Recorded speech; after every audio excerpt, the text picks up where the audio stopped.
We're going to go down to the end of phase 1. Oh, this is not as high as the other one. Well, we've had frost, so the corn is lower.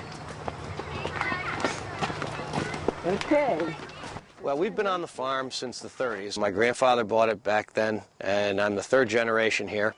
It was a dairy farm, working dairy farm forever. And when I moved back here 8 years ago, I really had no interest in milking cows for a living, so we decided to grow organic produce.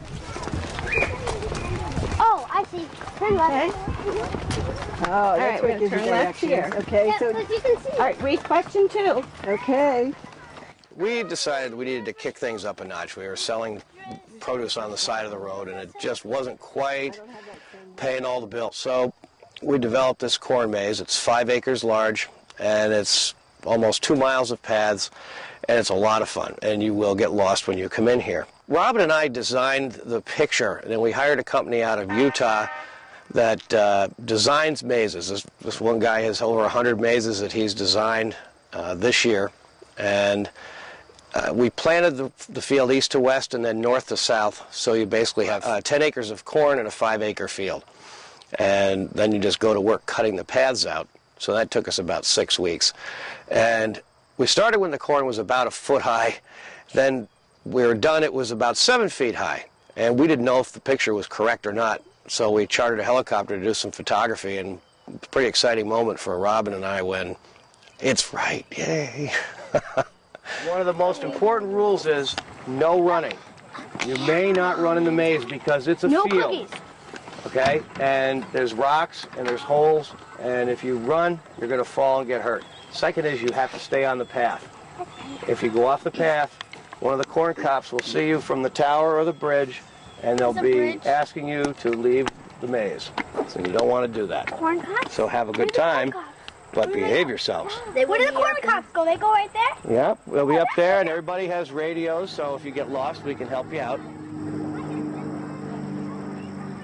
We wanted something that was going to be indicative of agriculture in the Hudson Valley as the basic design for the maze. And when we hired Brett Herbst out of Utah to help us with this, we put a silo, we put a tractor, there's a rooster on top of a barn, and a jack-o'-lantern in a cornfield.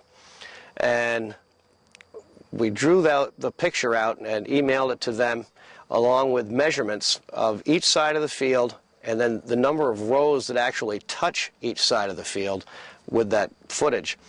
Then you go through and you get these plot charts and you put flags out and you just go through and start cutting the corn out. And the paths are anywhere from 6 to 7 or 8 feet wide, and we took all that corn out with wheelbarrows because you can't bring machinery in here, otherwise you would mess up the design that we've worked pretty hard to create. You're going to go in the entrance of phase 1, and you're going to come out the exit for phase 1, because the 2 phases are not connected. Yeah. Now the bridge is in phase 1, so if you want to find the bridge, you got to go through phase 1 to find that. Can we go through both? Sure you can. Yay! Yay! When you go into the maze, we have 10 signposts with numbers on them. And the numbers correspond to a question on our passports. And there's about 8 or 9 different passports: Girl Scout, Boy Scouts, Halloween, trivia, star navigation. And it asks you a question about those topics. And if you answer the question correctly, it tells you to turn the correct way. If you answer wrong, it'll send you up a dead end. So you get to spend a little bit more time in the maze. Well, you should have known it. What do we do? Turn right. Okay, this way. But wait. Whoa, we're waiting. You know, the first week in November, we'll remove all the netting that is in the corn maze to keep people on the paths, and at that point, we'll harvest all this corn for animal feed. It gets ground up and just fed to the animals in the winter. And then we'll plow the field and get ready with our thoughts about next year's corn maze. We've given it a little thought, and we've come up with a couple of ideas, but nothing concrete yet. But it will be something agriculturally oriented, I'm sure. You know, got a few ideas.